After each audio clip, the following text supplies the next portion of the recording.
કાંકરેજ ગામે 94 વિચરતી વિમુક્ત ફૂલવાદી પરિવારોને મળશે પોતાનું આવાસ।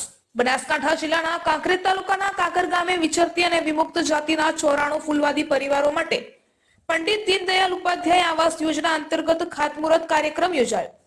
રાજ્યના માનનીય વન અને પર્યાવરણ મંત્રી શ્રી પ્રવીણભાઈ માળીના હસ્તે આ ખાતમુહૂર્ત કરવામાં આવ્યું હતું। યોજનાના અમલથી લાભાર્થી પરિવારોને પાકું, સુરક્ષિત અને સન્માનજનક રહેઠાણ મળશે। આ આવાસ યોજનાનું નિર્માણ રાજ્ય સરકાર તથા VSSM વિચરતી સમુદાય સમર્થન મંચના સંયુક્ત સહયોગથી કરવામાં આવશે। આ પ્રસંગે મંત્રીશ્રીએ જણાવ્યું કે છેવાડાના અને વંચિત વર્ગના પરિવારોને પાયાની સુવિધાઓ પૂરી પાડવી સરકારની પ્રાથમિકતા છે।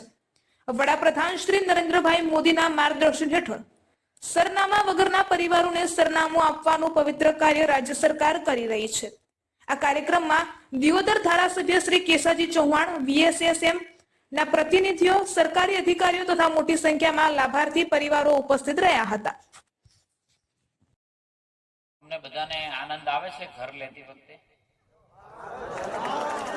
આવે છે? બહુ મજા। ઘર લેવાની જેટલી મજા છે એટલી ઘરને ફાળવવા માટે ખૂબ પીડાઓ થાય છે અને પીડાઓ સહન કરતા કરતા કરતા કરતા અનેક આગેવાનોએ, અનેક અધિકારીઓએ, અનેક સંસ્થાના સદસ્યોએ આ 94 ઘરને આપવા માટે અનેક મહેનતો, અનેક તકલીફો, અનેક તડકો બધું જોયા પછી આજે આનંદના સ્વરૂપે આજે આપણે ભેગા થયા છે। તકલીફ પડવામાં કઈ બાકી રહી નહીં હોય અને આ તો માત્ર અહીં 94 જોઈએ છે, પણ આખા રાજ્યની અંદર કઈ તકલીફો પડતી બાકી રહે નહીં। મને યાદ છે ત્યાં સુધી હું નગરપાલિકાનો પ્રમુખ હતો અને બનાસકાંઠાના વિચરતા સમુદાયને કઈ પણ બાબતો આવે તો હું કોઈ અધિકારીને ફોન કરતો ત્યારે મને હજી એક સુધી યાદ છે મને કે એમને જગ્યા આપવાનું નક્કી થઈ જાય કે આપવાની છે।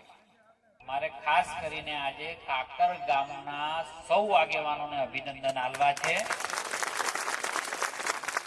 કે તમે આ ઈશ્વરીય કાર્યની અંદર તમે સપોર્ટ કર્યો છે અને આ કદાચ તમને કોઈ વોટ આપે ન આપે, તમને કોઈ વિરોધ કરનારા લોકો વોટ આપે કે ના આપે, પણ તમને ભગવાન જસ જરૂર આપશે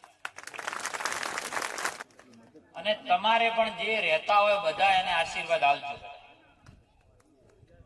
બરાબર કે નહીં? કે કોમના સહયોગ વગર આપણે રહી શકીએ નહીં। હવે આપણું કામ છે કે દૂધમાં સાકર ભરવાની, બરાબર કહું? એટલે આ દૂધમાં સાકર કેમ ભળાય? તો જેમ સમાજના લોકો રહેતા હોય એમ આપણે પણ રહેવું પડે, બરાબર કહું છું? બરાબર કે નહીં? તો આપણે એના જેમ ગોમનો હવારે દીકરો જો સવારે ઉઠીને સ્કૂલે જતો હોય તો આપણો દીકરો પણ ત્યાં જવો જોઈએ। ગામની દીકરી જો સવારે ઉઠીને સ્કૂલે જતી હોય તો આપણી દીકરી પણ સ્કૂલે જવી જોઈએ। જો ગામનો દીકરા દીકરી કે વડીલ સવારે ઉઠીને મંદિરે જતા હોય તો આપણે પણ